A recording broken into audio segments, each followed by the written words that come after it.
Hello guys, welcome to my YouTube channel time to study and art. इस video में हम BHDC 132 के first block का 4th unit cover कर रहे हैं, जिसका नाम है संत रैदास का काव्य। तो इस वीडियो में हम संत रैदास का जीवन परिचय और उनकी रचनाएं इस टॉपिक पर डिस्कशन करेंगे। तो चलिए शुरू करते हैं। सबसे पहले देख लेते हैं संत रैदास का जीवन परिचय। उनका जन्म कहाँ हुआ था, कब हुआ था। तो संत रैदास का जन्म हुआ था 1443 ईस्वी में।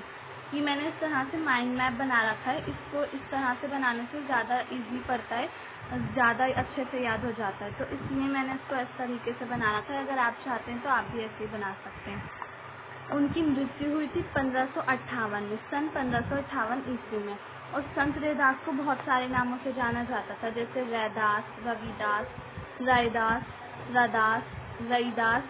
इन सब नामों से संत रैदास को जाना जाता है। जिसको जहाँ भी रविदास या फिर रैदास आए या फिर इन सब में से कोई सा नाम आ जाए तो समझ जाएगा कि रैदास के बारे में ही बात हो रही है।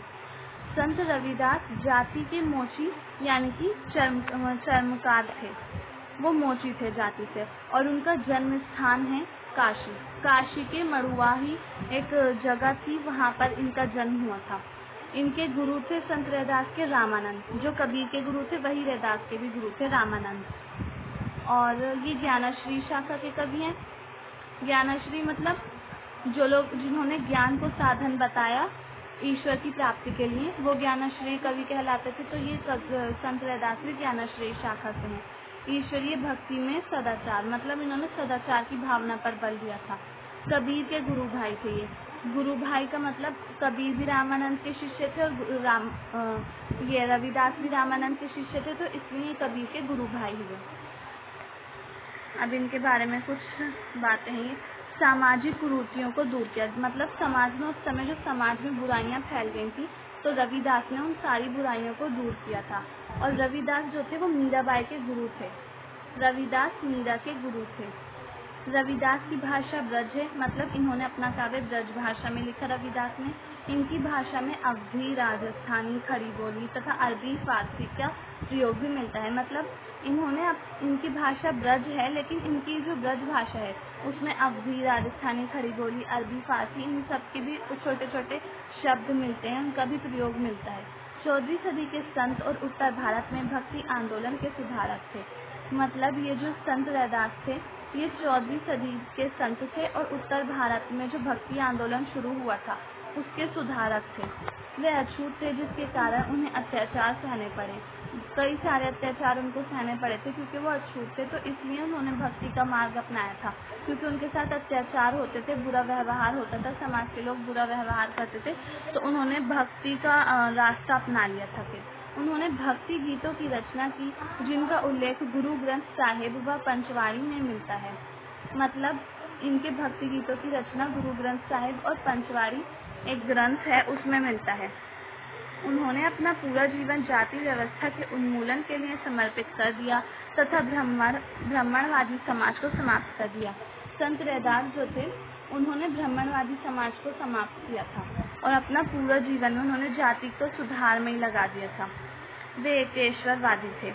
उनकी शिक्षाओं के आधार पर एक नया धर्म, रविदासिया धर्म का जन्म हुआ। मतलब उन्होंने जो शिक्षाएं दी, अपनी जो शिक्षाएं दी थी, उपदेश दिए थे लोगों को, तो उसके आधार पर लोगों ने एक नए धर्म की शुरुआत की थी, रविदासिया धर्म। इस धर्म की शुरुआत हो गई थी। अब है रविदास की रचनाएं। तो उनके कौन कौन से रचना ग्रंथ थे रविदास के, उसके बारे में हम डिस्कशन करेंगे। तो आदि ग्रंथ में उपलब्ध रैदास की वाणी, ये इनका एक ग्रंथ है रैदास की वाणी, जिसमें 40 पद व 1 दोहा है। फिर है रैदास की वाणी, दूसरा है बॉलवेडियर ने प्रेस ने इसको बताया है इसके बारे में। संत रैदास और उनका काव्य, ये तीसरा ग्रंथ है इनका, और इसका जो संपादक होता वो रामानंद शास्त्री तथा वीरेंद्र पांडे ने किया था इसका संपादन।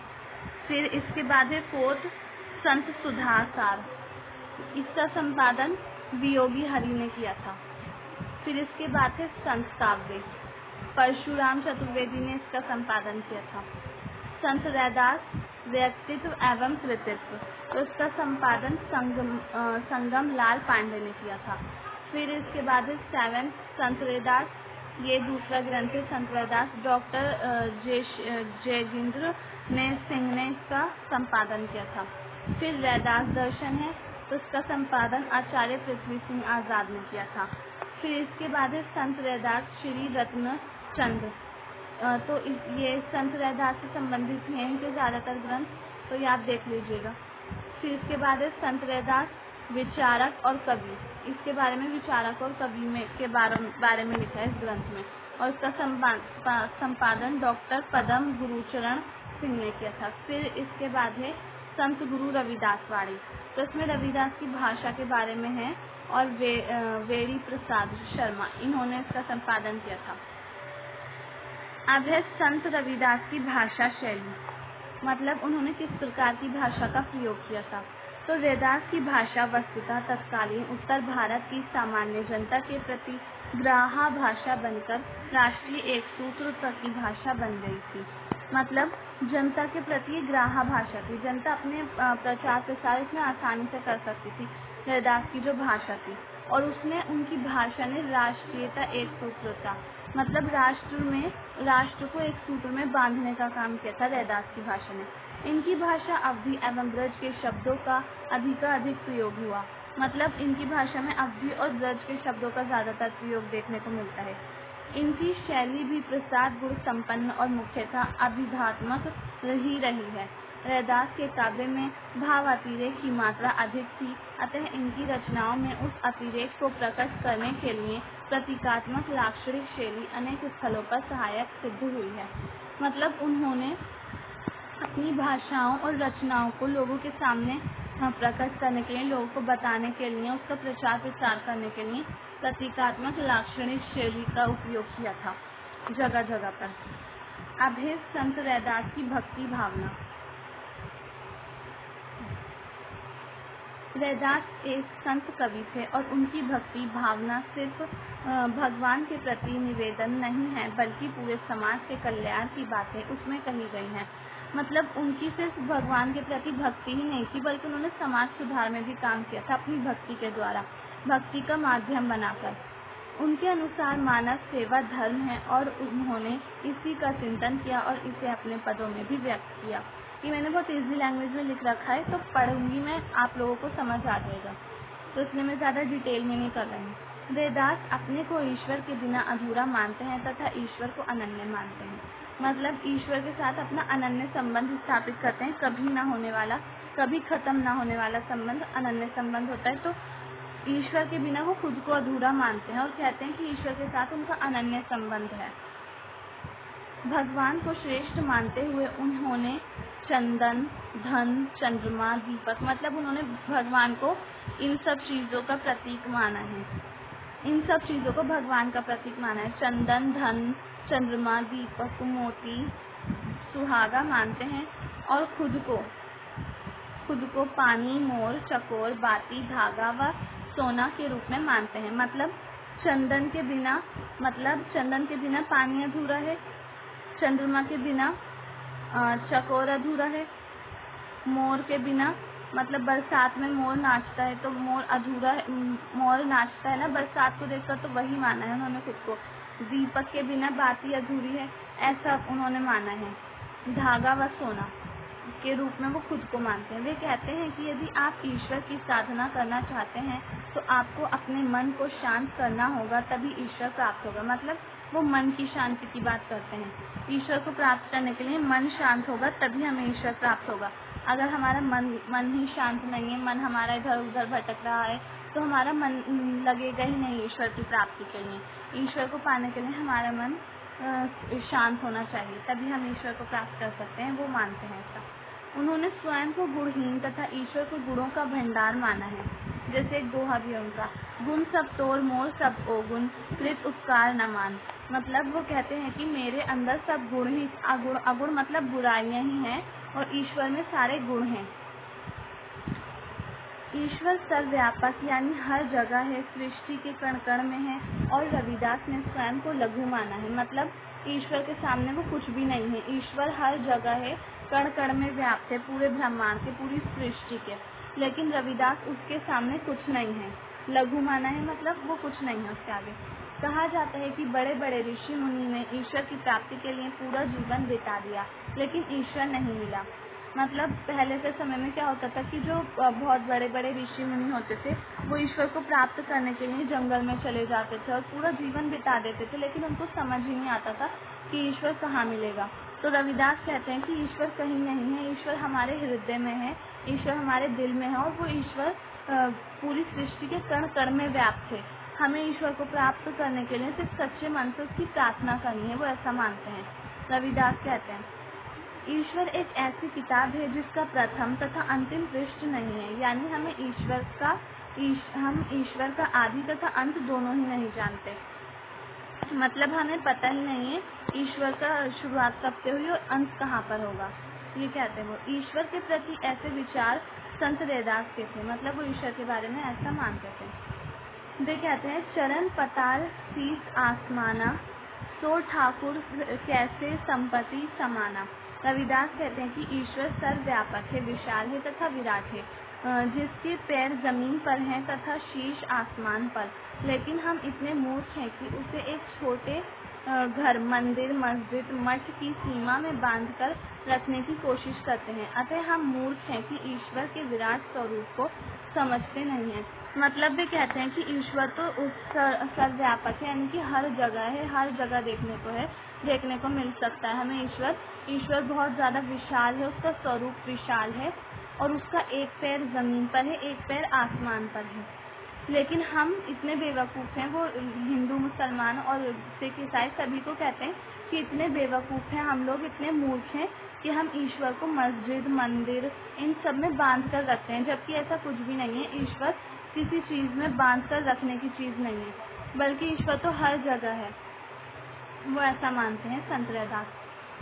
ईश्वर का विराट स्वरूप है, वो कहते हैं ईश्वर का स्वरूप विराट है, उसको हम किसी मस्जिद, मंदिर या फिर मठ में बांधकर नहीं रख सकते, ईश्वर की हम सीमा तय नहीं कर सकते। ईश्वर की प्राप्ति में सबसे बड़ी बाधक है माया। ये माया, सबने माया को गलत माना है, जितने भी निर्गुण कवि सब माया को मानते हैं, ईश्वर की प्राप्ति में बाधक मानते हैं सभी निर्गुण कवि माया को।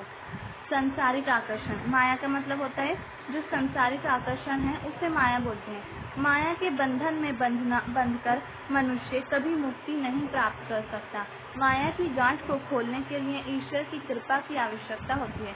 मतलब माया से हमें मुक्ति मिलेगी जब हम पर ईश्वर की कृपा होगी, ईश्वर हम पर कृपा करेगा, जब ईश्वर चाहेगा तो हमें माया से मुक्ति मिल जाएगी। और वो इसके आगे एक दोहा लिखते हैं, राम बिन ससे गांठी न टूटे। मतलब वो कहते हैं कि राम यानी ईश्वर की कृपा के लिए गांठ या संदेह का बंधन नहीं टूटता, समाप्त नहीं होता। मतलब जब तक हमें ईश्वर की कृपा प्राप्त नहीं होगी, हमें राम की कृपा प्राप्त नहीं होगी, तो जो गांठ है, माया है, वो हमसे नहीं टूट सकती, उसका बंधन नहीं टूट सकता। हम माया में बंध कर ही रह जाएंगे अगर हम पर ईश्वर की कृपा नहीं होगी। रविदास जी कहते हैं कि काम, क्रोध, मोह, माया और मद, ये 5 विकार हैं। काम, क्रोध, मोह, मद और माया, ये 5 विकार हैं, यानी कि 5 बुराइयां हैं जिसने मनुष्य को संसार में फंसा रखा है। जब तक हमारे ऊपर ईश्वर की कृपा नहीं होती, हमें 5 विकारों से मुक्ति नहीं मिल पाती। मतलब जब ईश्वर की कृपा होगी, जब ही हमें इन सब 5 विकारों से मुक्ति मिलेगी।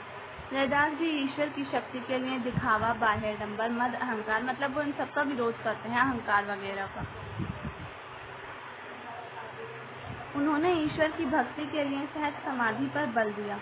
मतलब सहज समाधि पर बल दिया। उन्होंने कहा कि ईश्वर की भक्ति के लिए हमें घमंड नहीं करना चाहिए, बल्कि सबकी मदद करनी चाहिए, वो ऐसा मानते हैं, वो सहज समाधि। रविदास का एक दोहा है, तोड़ू न पाती पूजो न देवा, सहज समाधि करो हरि सेवा। अर्थात रविदास जी कहते हैं कि मैं ईश्वर की पूजा करना चाहते हैं, मतलब वो ईश्वर की पूजा करना चाहते हैं, लेकिन वे इसके लिए दिखावा, बाह्यडंबर की कोई आवश्यकता नहीं है। वे मन से ईश्वर की साधना करना चाहते हैं, जिसे सहज साधना कहते हैं। मतलब वे कहते हैं कि हमें ईश्वर की पूजा, ईश्वर की भक्ति, ईश्वर की उपासना करने के लिए लोगों के सामने दिखावा करने की ज़रूरत नहीं है कि देखो हम तो ईश्वर की उपासना कर रहे हैं, ईश्वर की पूजा कर रहे हैं, उनकी सेवा कर रहे हैं। इस सब के लिए हमें लोगों के सामने दिखावा करने की कोई ज़रूरत नहीं है। अगर हम दिखावा करेंगे तो ईश्वर की हमें प्राप्ति नहीं होगी, बल्कि वो तो एक दिखावा हो जाएगा। तो हमें ईश्वर की प्राप्ति के लिए सच्चे मन से उससे प्रार्थना करनी चाहिए, उसकी उपासना करनी चाहिए, ना कि दूसरों के सामने बाह्य आडंबर का यूज़ करना चाहिए, ना कि बाह्य आडंबर का उपयोग करना चाहिए, और ना ही दूसरों के सामने दिखावा करना चाहिए। और अगर हम दिखावा नहीं करेंगे, सच्चे मन से ईश्वर को प्राप्त करना चाहेंगे, तो हमें ईश्वर ज़रूर मिलेगा, और इसको उन्होंने सहज साधना का नाम दिया है। सच्चे मन से ईश्वर को प्राप्त करने को उन्होंने सहज साधना कहा है रैदास ने। अब वो आगे कहते हैं कि जिसके मन में ईश्वर के प्रति प्रेम होगा, उसे ही ईश्वर की भक्ति की प्राप्ति होगी। मतलब जो सच्चे मन से ईश्वर से प्रेम करता होगा, सच्चे मन से ईश्वर की उपासना करता होगा, उसे ही ईश्वर प्राप्त होगा, ईश्वर की भक्ति प्राप्त होगी। उन्होंने ईश्वर को पारस पत्थर के रूप में माना है, जिसके संस्पर्श में आकर लोहा रूपी इंसान यानी भक्त भी सोना या मूल्यवान बन जाता है। यानी ईश्वर की कृपा के बिना मनुष्य का कल्याण नहीं होता। वे ऐसा मानते हैं कि ईश्वर की जब तक कृपा नहीं होगी, मनुष्य का कल्याण नहीं होगा, मनुष्य को ईश्वर की मतलब भक्ति प्राप्त नहीं होगी। वो ऐसा मानते हैं।